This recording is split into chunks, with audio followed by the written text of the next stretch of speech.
Hey guys, welcome to the next tutorial of ethical hacking and penetration testing via Kali Linux. So in this tutorial we will be learning about the installation and configuration of Kali Linux, and we'll also learn about what actually ethical hacking is and why is it actually called as ethical, and what are the different types of attacks that can be done and how we could do to prevent it. So before I proceed, because that would be a long conversation, so before I proceed with that, let's just go ahead and start something in the background that would be useful to us, since that would take a very long time. And what I'm talking about right now is installation of Kali Linux. So one thing we need to keep in mind is that I can also go ahead and install this directly on my operating system, but that is not what I would do, since I assume that you are just a beginner with the Linux. I won't ask you to go and install the whole operating system on your PC or your laptop. The reason being that if you don't know what you're doing and if you just try to play with it, then unnecessarily you will be in a lot of trouble. That is the reason. You don't know how the system works. For example, let's say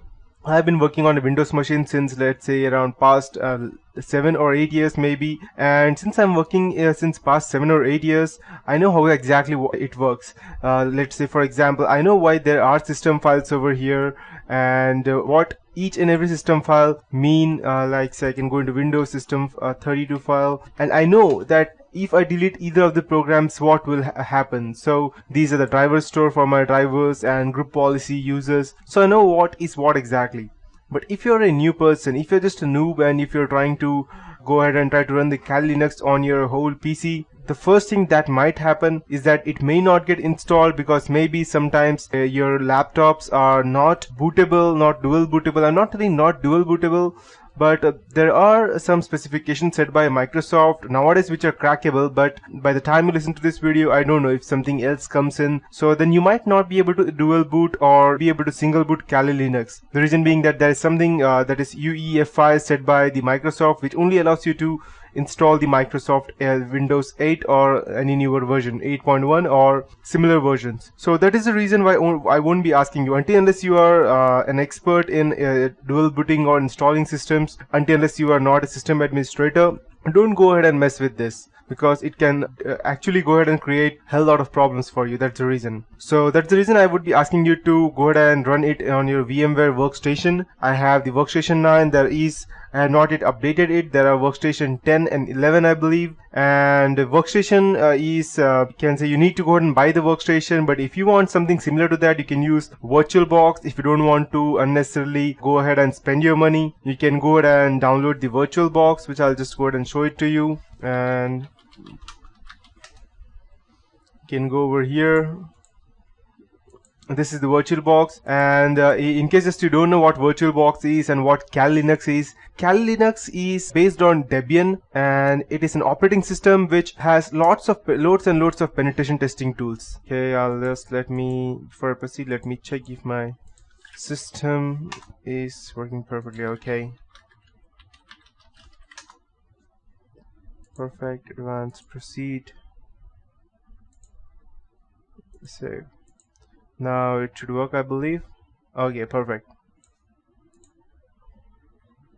So we are here, the VirtualBox. So you can see that VirtualBox runs on Windows, Linux, Macintosh, Solaris host, and a lot of other operating systems. And I assume that you are installing it under your Windows, so that's the reason I asked you VirtualBox. If you're running it under Macintosh, then you can surely go ahead and use the VMware player, VMware is also as good as VirtualBox, but I support VMware. But the only thing is that you need to go ahead and spend your money if you're trying to buy a workstation.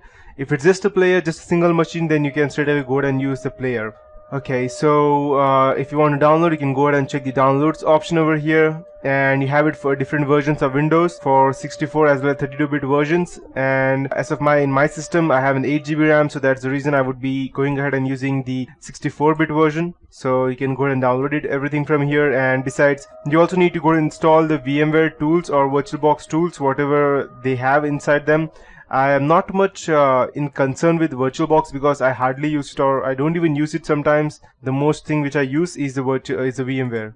So I'll just go ahead and close, and just in case, you can also go ahead and download the VMware. I'll go ahead and show it to you. And yes, So this is VMware. It's just a virtualization platform that goes ahead and converts your that means you can go ahead and run a computer inside a computer, an operating system inside an operating system. So what I would do is that, let's say if I have a 6 or 8 GB RAM in my laptop or computer, then I can just go ahead and run this and assign 2 GB of its memory to my Linux or either of the operating systems. And the best part of Kali Linux is that it even runs in as less as 512 MB RAM. That's its best part. But I suggest that you should not run it in a 512 MB RAM. The reason being that if you're trying to go ahead and crack passwords or password hashes using that, it will be quite difficult for you because it requires a graphic card and a good processor to go ahead and run that. So since you are just learning Kali Linux and these are the basics for that, I'm only going to teach you how to install and do the basic stuff over there, so that once you are completely sure that you know what you're doing and the basic Linux commands and what kernels are and how to hack into them, only then I'll suggest you to go ahead and install the whole operating system so that you can go ahead and mess with anything you want and you will still be knowing what you're doing. So to come back, I'll just go ahead and show you over here. You can go to downloads version. We have vSphere over here, but we would be needing the VMware, so you can go ahead and check over here. These are for okay, so here it is, VMware player. Perfect. So I'll just go ahead and open that. So these are the two versions, one for Microsoft Windows and one for Linux, and these are 64-bit versions. If you want, you can go back and check, and you will find the normal means 32-bit versions as well, and these are compatible, so you have the drivers and tools for them and open source, just in case you are using Linux. And you might be wondering that if you're using Macintosh, then what can you do? So if you are using Macintosh, then you can go ahead and download the VMware Fusion, and I'll just go ahead and open this. And okay, sorry, this was the VMware Fusion. Perfect. And just in case you want to buy, you can also go ahead and buy the workstation. Workstation is far more better than the VMware, the normal VMware. The reason being that workstation goes ahead and you can go ahead and connect two virtual machines at one time only. So that's far better, but you can do the same thing in VirtualBox and without spending any kind of money. So, but I support VMware because it has an extended support. That's the reason. So yes, you can go ahead and download these over here. These are for Mac and these are for the Windows. So yes, you can go ahead and download them. So once you have downloaded virtual VMware, you can just go ahead and click next, and it's quite easy. You don't actually have to do anything. Just go ahead and double click on the installer file, and once you have installed, you will see this VMware workstation. If you are using let's say VirtualBox, then I won't be able to help you, but there is quite a suitable topic I can show you if you don't know how to install it. How to install VirtualBox. Perfect. You can see over here there are images, and just to be precise, if you don't know how to install a VirtualBox, I don't even think that you should be learning this tutorial. The reason being that installing these programs are much easier than going ahead and learning this. So once you have installed these things, there are specific you can say as ways as to how they have given how you can go to install that.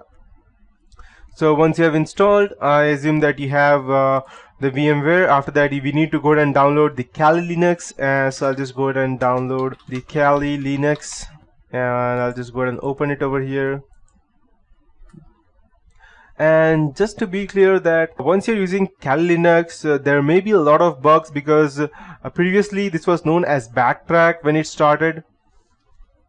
And after on, they later got converted. They stopped at Backtrack 5, and they started distributing Kali Linux because it's much better than the Backtrack version, as this is based on Debian. And you can see over here that this Kali Linux even works on cell phones such as Nexus 5, Nexus 6, or even the previous versions. As you can see, Kali Linux Net Hunter on these devices. And you can also install it on your Raspberry Pi, Odroid, Qbox, and a lot of other things. So in these are the penetration testing tutorials. You can also go ahead and search them in case you don't understand this. And to download the Kali Linux, you can go over here. These are the SA1 sum file. Just go ahead and check them if you're unable to go and download a proper file. And these are the proper versions of downloading. Mini means you just have to go ahead and again install everything once you have downloaded this file. And as of me, I would be using the 32-bit version of Kali Linux since I am going to install it in a VMware. And you can go ahead and download these over here. There are torrent options as well as ISO. And once you go ahead and download them, these are the latest version 1.1.0a, the same version which I would be using. Just let me check before I... Okay, perfect. 1.1.0, and that's what I would be using. Perfect. And once I have downloaded that, we would need one more thing. Since I assume that you have at least 4 GB of RAM to run this, because either you have 4 GB of RAM or you should install the whole of Kali Linux under your operating system if you have 2 GB of RAM or less. The reason I'm saying that is because we are going to run a total of 3 operating systems. That is the main host, that means this whole operating system. Inside that we are going to run Kali Linux over here, and we are also going to run Windows 7.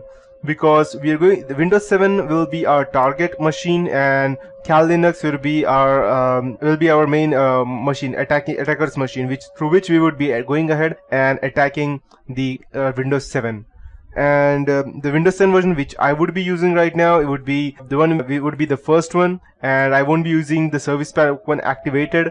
Service Pack 1, the reason being that you can say it as, let's say, it is you can also go ahead and install Service Pack 1. The only reason I'm using is because I don't have it, and I would just recommend that you don't go ahead and start the Defender. If you have it, it's not a problem, but I would suggest turning off the Defender, since I assume that you are just a noob who is going to learn through these tutorials. And if you're using a Defender, a Windows Defender on, if you're keeping that on, then there might be a different way to go ahead and, let's say, penetrate that particular operating system. So that's the reason I'm not going to teach you how to go ahead and bypass the Windows Defender. So yes, so when you have all of these 3 things, after that we can go ahead and start with the installation and configuration of our operating systems.